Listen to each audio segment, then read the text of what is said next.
school pa siya.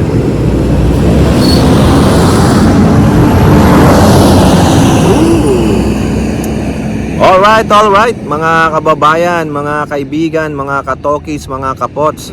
Kamusta po kayong lahat and welcome back po dito sa Simply Tokis Vlog. Ayun po, may maingay dahil may school bus na dumaan. Tayo po ay magbibigay ng maiksing komento, opinion na reaksyon sa mga mainit na usaping politika sa ating bansa. At ito po, may mainit po dito, no? Siyempre, yung inyong tokmol na Vice Presidente pa rin. At ngayon po, meron ding binanggit ang ML Party List Representative Congresswoman Leila De Lima. So unahin na natin itong si Leila De Lima, no? Ito pong si Congresswoman De Lima, mukhang mapapasama po ito sa 11-man team na prosecutors para sa impeachment trial ng inyong tokmol na Vice Presidente. No, ngayon po, may sinabi po siya tungkol kay Chis Escudero. Alam nyo naman, si Chis Escudero, yan po yung hari ng Senado. Lahat po sa kanya nang gagaling. Yung batas na ito ang dapat gawin, yung kautusan, ito ang dapat gawin, yan po ay galing kay Chis Escudero. Hindi niya po sinusunod ang saligang batas. Ha? May sarili pong saligang batas. Version si Chis Escudero. Yan po ang nabanggit ni Congresswoman Leila De Lima. Chis Escudero ay merong sariling batas version, yung saligang batas. Nagbago na po ang konstitusyon ng Pilipinas. Naamyendahan na ni Chis Escudero. Dahil hindi po sinunod ng Senado sa pumunuan ni Haring Chis Escudero yung sinasabi sa Constitution, particular dyan po sa accountability ng mga public officers, the impeachable officers, the like of President, the Vice President, the commissioning body, and the Ombudsman. Yung commissioning body po, yung sa COMELEC, sa COA, at kung ano pa, yung Ombudsman, pwede ring matanggal yan, saka Supreme Court Justice. Yan po. Sinasabi dyan, na pag natapos sa House of Representatives na i-forward sa Senado, dapat mag-forthwith. At dapat the Senate has the sole power to try and decide the impeachment trial. Pero hindi po sinunod ni Escudero yan, no? Tinry po nilang i-bushwhack, sabi nga ni Tito Soto, bushwhacking, no? Tinitry nilang ikondisyon ang utak ng mamayang Pilipino na itong impeachment trial na ito ay isa lamang pamumulitika. Ayaw nilang ilabas ang katotohanan, ayaw nilang malaman ng taong bayan na ang katotohanan o hindi itong mga aligasyon sa inyong Vice Presidente.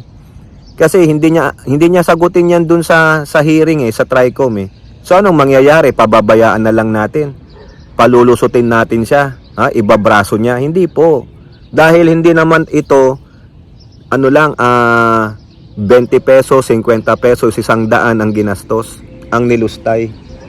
Bilyong piso na pera ninyo, na taxpayers money, mga OFW remittances. Lahat po ng may contribution sa ekonomiya ng Pilipinas may pakialam dito. Ngayon si Escudero, hindi niya po sinunod yan kung ano-anong pinagsasabi nila sa salitang forthwith. Sinisisi niya pa ang House of Representatives. Bakit daw ganito? Bakit ganyan? So therefore, kaya sabi ni De Lima, si Escudero ay may sariling konstitusyon. Naamyendahan na po ang konstitusyon sa pamamagitan ni Chis Escudero. Ayan po yung pagkakaintindi ko. So dalawa na po ang konstitusyon natin. The Chis Escudero version and the 1987 Constitution. So, ayan pong ginawa ni Escudero, no, para protektahan ng Vice Presidente ay magiging president po yan. Gagayahin po yan ng mga susunod na mga senador kung sakaling may impeachment trial. At ganun din po ang defense ng nai-impeach na government official. So, yan po, no? Tama naman si De Lima. Naniniwala po ako diyan.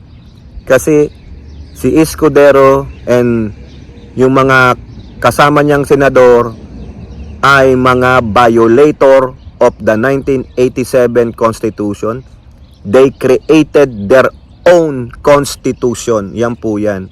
O next mga kababayan, punta naman tayo dito sa sinasabi ng mga ilan na mga kaalyado ni Sara Tocmol Duterte na ito daw impeachment trial niya ay isang pamumulitika lamang.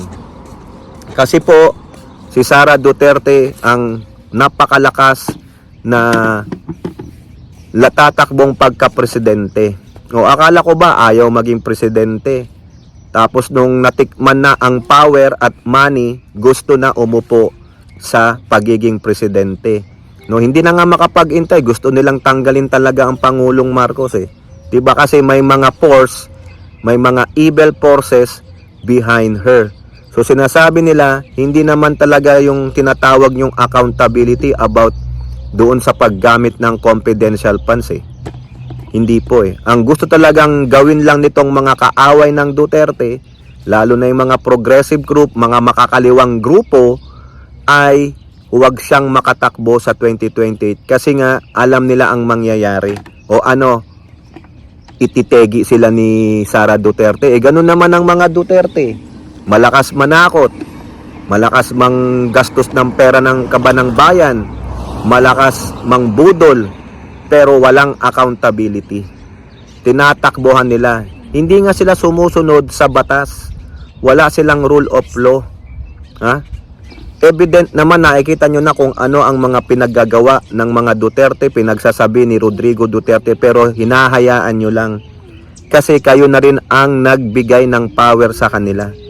Sobra kayong takot. Bakit? Kasi nga maraming galamay na sindikato si Digong at ang pamilya Duterte. Yun na lang sinabi ni Pusit, di ba?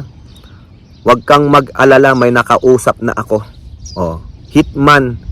Oh, kaya daw itong kanyang impeachment trial ay isa lamang pamumulitika na huwag siyang patakbuhin sa 2028 dahil siya po ang pinakamalakas. Di itry nyo. Patakbuhin ninyo pero i-acquit nyo muna. Tapos bago siya pag na-acquit na siya sa impeachment trial, pag nandiyan pa si Martires, i-acquit na rin ni Martires. Sige, tumakbo ka na lang. Sabi nga nila Larry Gadon, mag-resign ka na lang. Tapos tumakbo kang presidente. Tignan natin kung may bilang ka pa. No. Yung latest survey ng Tangerine, yan kokonti lang naman yan, mga 1,200 respondents lang naman. Pinapaganda na naman ang imahe niya. Ha? Siya daw ang front runner for 2028 election. Sige. Yan namang survey mga kababayan alam nyo naman yung nangyari sa previous survey ng senatorial noong 2025. Kasinungalingan, di ba? Tignan natin, sige. Laban. Tignan natin kung may numero siya. Yung mga defenders niya, pamumulitika lang ginagawa ng mga yan. Okay? Ganun naman pala. Sige, subukan natin, mga kababayan. Tignan natin kung talagang malakas pa siya. No? Magkakaroon kayo ng presidenteng baliw. Magkakaroon kayo ng presidenteng diktador, mamamatay tao, magnanakaw. Yan ang gusto ng mga Pilipino. Okay? So kayo po, ano pong inyong masasabi? Comment down below and don't forget to like and share. Hope to see you in the next videos. Bye-bye. God bless.